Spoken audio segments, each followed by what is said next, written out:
Alright, so I got the last video in under 10 minutes. It was only 7 minutes long. Hopefully I can keep this one fairly short as well, and y'all can watch them separately at your leisure or both back to back if you have time. This is my Infernity deck. You know, if you need to go over it, da da da da da da da da. You know, standard stuff. Pause it if you really need to read something. Hopefully you looked at the last video, so that I'm just wasting 30 seconds of your time right now. Moving on. This is my current side deck lineup. It will most likely change. That's what these cards are here for. So, side deck, Chalice. I really like Chalice. This will most likely stay. It's got some problems that would be solved by Fiendish Chain, but, you know, between the price and the card's functions, I'm happy to stay with Chalice. Fiendish Chain is not that much better than Chalice to me. Mystical Space Typhoon helps deal with stuff like Gravekeepers, Anti-Meta, Gravekeepers, Macro, Gravekeepers, Defissure, Gravekeepers, and Gravekeepers.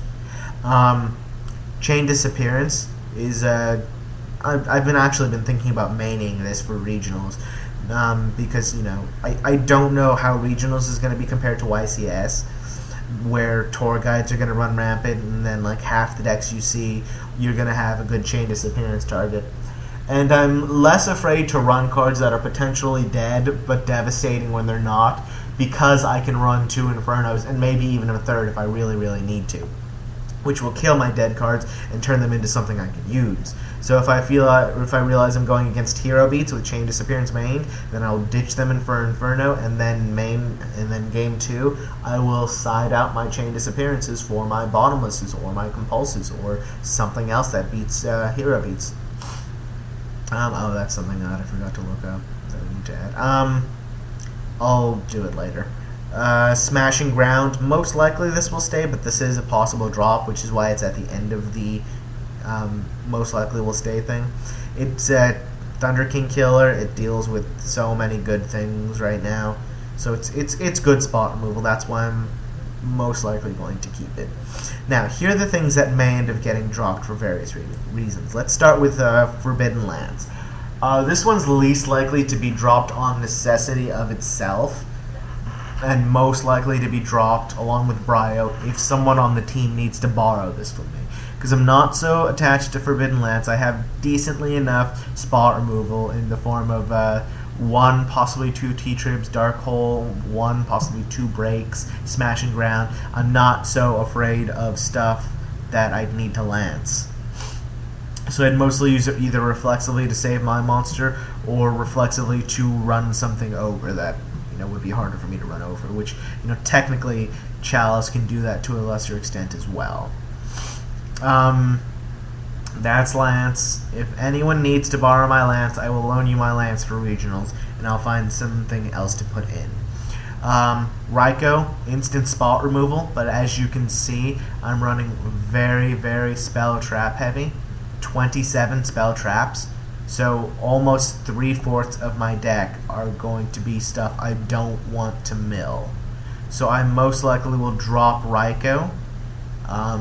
I mean, you know, it would be good to get rid of that Necro Valley or get rid of that Consecrated Light or Shadow Imprisoning Mirror, but, you know, if it's a spell trap card like Cosmos or Shadow Imprisoning Mirror or Necro Valley, I'm running 2 main decked MSTs, a third one side, main deck Heavy Storm, main deck Infernity Break. You know, I have plenty of ways to deal with it, and then if it's a monster, you know, Bottomless, Compulse, double T-Trib possibly, Dark Hole, Break is still there, Smashing Ground. So I may, most likely will just end up dropping Raikou. It's a good card. Someone told me to run it, so I thought I would, but, you know, I don't see it helping me as much as I realized once D pointed out that milling hurts me more than it helps me. Spirit Reaper, this one's kind of up there with Lance, that I'll very likely keep it.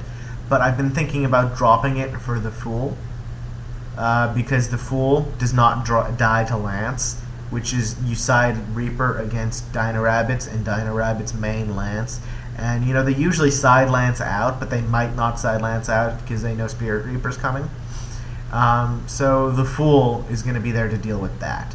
Aside from the Fool, aside from Lance, the problem is Econ. Econ will instantly kill Spirit Reaper, but it will move the Fool into attack position, and it cannot be changed to defense position.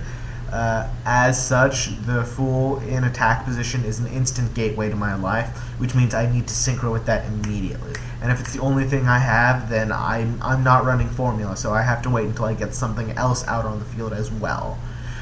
So, I mean, at the very least, I'll be able to keep Avenger on the field long enough for me to synchro with the Fool. But, you know, the problem is going to be if I think my opponent's going to run enemy controller, the Fool's going to end up biting me. Another thing is the Fool is level 1.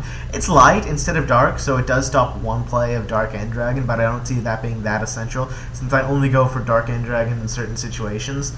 But the fact that it's level 1 instead of level 3 makes it harder to synchro with it, and it makes it impossible to overlay, because I can overlay a Spirit Reaper into a Zen Mines, a Leviathan, or a Leviar, but I can't overlay the Fool into anything, because I don't want any of the level 1s, and I only main deck 4 level 1s that I don't want to overlay with anyway.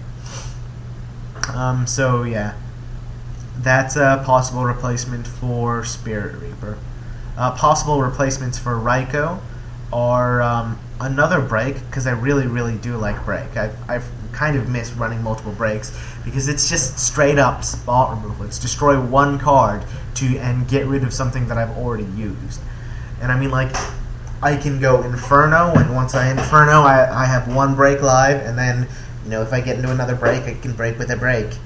And it's almost a free Raikou for me in trap form.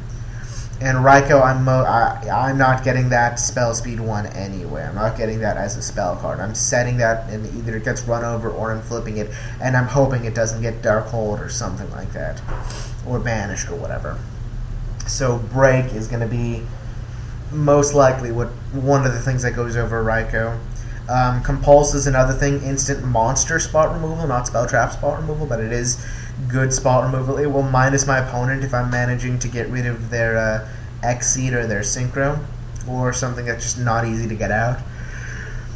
Excuse me. It's not as good as Bottomless or Break against something like JD or, to a lesser extent, Dad, but it is still most definitely a good card, and I kind of want to main it over Bottomless. And reason for that being is it's just a more versatile card. I can compulse my opponent's Dragonfly when they try and retain priority, and, you know, stop that play from going off. If I can set my compulse first turn, I can stop their first turn shenanigans from going off, and then hopefully I can set up my graveyard and go off before them, or at least stun them until I can go off. So that's another option. Crevice is really good against some decks. The problem is the fact that I need 2 monsters with the same attribute, and the main deck that's going to be running solid attribute that I'm going to be crevicing is going to be Inzectors.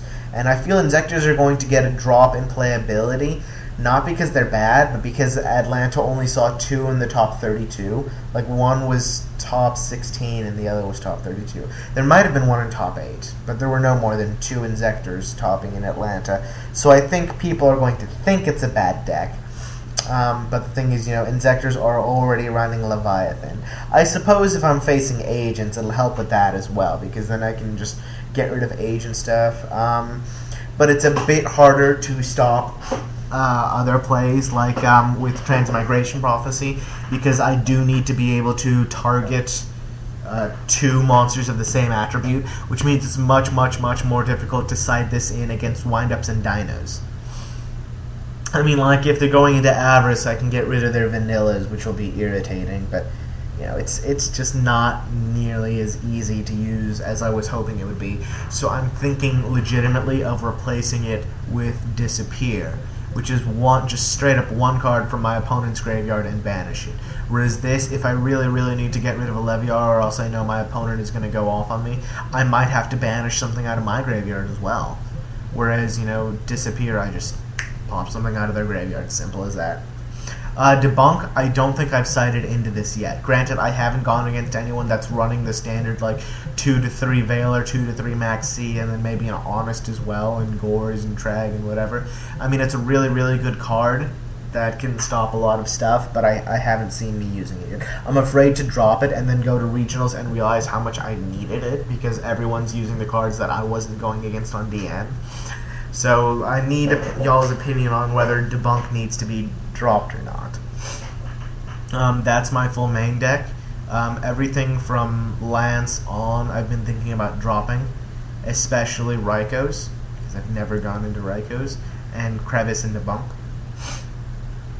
Some other stuff is this is not Blast held by a Tribute. I don't even know what this card does.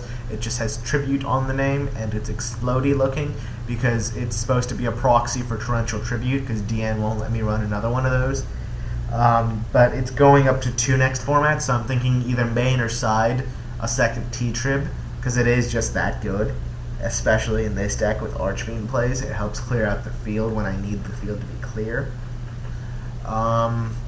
Plus, well, no, I take it back. I was going to say I can have a fancy trick of retaining priority, but Archfiend would take priority, and as such, it would pass, and they'd be allowed to warning it. But, you know, if they couldn't, well, no, I'm sorry, I'm not paying attention. They can't warning. I can't chain T-Trib to stop the warning. That would come before it. But, a second T-Trib would, yeah, I know what I just said doesn't make sense. Don't pay attention to it. A second T-Trib might be a good idea.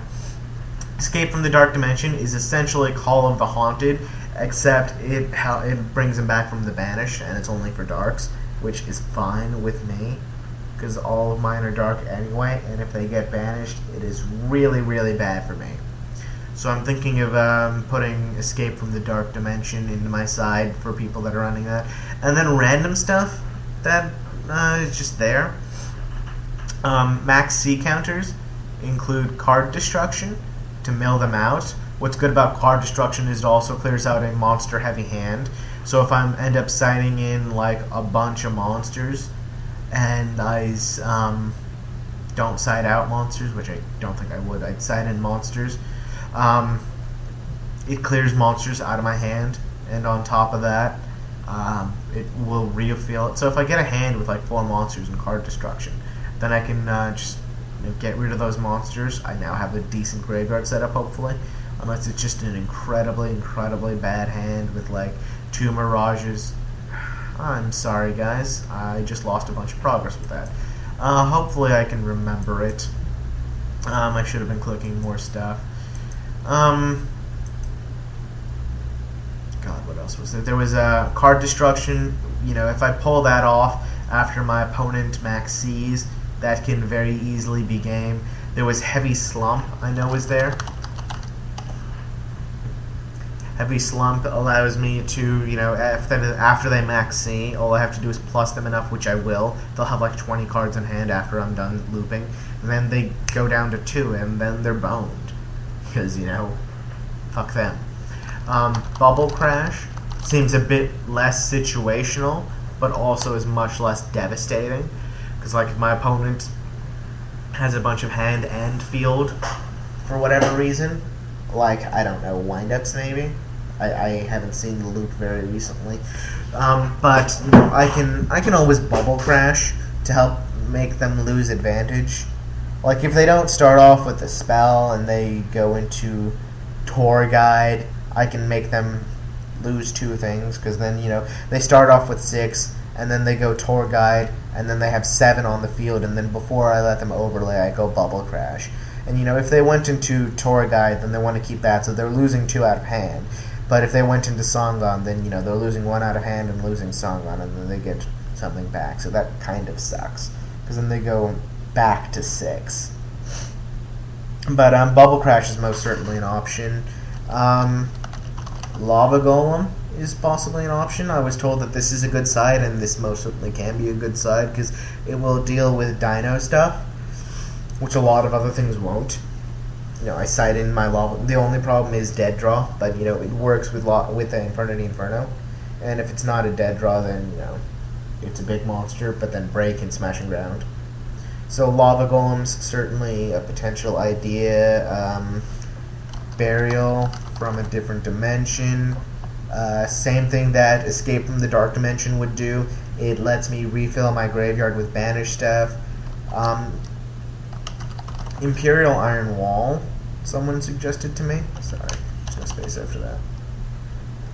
But I don't know if it would be a good idea for me to run it or not, because, you know, it stops the loop, because I can't banish with 100 eyes anymore. This video must be getting kind of long, so I'll try and cut it off rather soon. Another thing was, I don't remember what the other thing was. I'm sorry. And then I had some synchros over here. I don't know if anyone was paying attention to that, but monster, synchro, 21 to 28, 2,000 to 3,000 to 3,000, and then it was between 7 and 8, and then special. These three guys. These are all potential things for my extra deck, especially Scrap Dragon if I can get my hand on one, because Scrap Dragons are not easy to come by anymore. They used to be a decent price once upon a time. It was like $15 once, now it's $50. So I'm trying to get my hands on a Scrap Dragon that would help me run Imperial Iron Wall decently. Mind Control, that was the other thing that I was thinking about running. You know, Mind Control, standard thing. Just take your monster for absolutely no reason and then OTK with it. Not with it, but OTK because you don't have it. Ancient Fairy Dragon, good defense, so it helps me stall if they don't have anything that's like other than a beater. And then I can also spam Mirage and Archfiend, and typically that's when I'm going to attempt to loop, and if it is when I'm attempting to loop, I don't even have to worry about attacking, because I lose the battle phase. And it also helps kill Necro Valley, because I can just pop it and I gain 1,000 life, and if they try and go for it again, I'll just pop it again, and hopefully I'll get rid of Descendant by then. And then, you know, another Stardust with Starlight Road is also another possibility. I just don't think I have room for it, that is the only thing. I don't have Void Ogre Dragon yet. That's because I'm trying to prepare for the regionals, and Void Ogre Dragon won't be out until 3 days after those regionals, which sucks. Lineup, Cataster, most likely going to, almost certainly going to stay. Bryo, very likely to get dropped. It's too hard for me to get out without a level 2. Black Rose Dragon might get dropped for Ancient Fairy Dragon. Might stay because a tactical nuke could be useful. Stardust is too important, not staying. Mistworm could get dropped, but I kind of like being able to hold on to it. Dark End Dragon deals with Gachi and Zen Mines and Stardust. 100 Eyes, I'm running 3. Might go down to 2 if I have absolutely no room for Void Ogre. Infernity Doom Dragon, absolutely necessary. Cannot run this at any fewer than 1, possibly even 2, but I don't have room for it. Stygian Insurgents, again, I'd run it at 2 if I had room for it, but I do not, so I have to run it at 1. Leviar gets me back banished stuff, would be much better with Tour Guide. Zen Mines helps stall, much better once I get Tour Guide. Leviathan, just kind of a place filler for the moment. May end up dropping that for a synchro that I like better. And Utopia is a stand-in for Lavable Chain. I don't want to keep going and just talking about stuff, so because I know the video is already getting pretty long. It's probably past 10, so I'm going to go ahead and cut this off, and hopefully you guys can give me some feedback on what I can do with this deck. Thanks.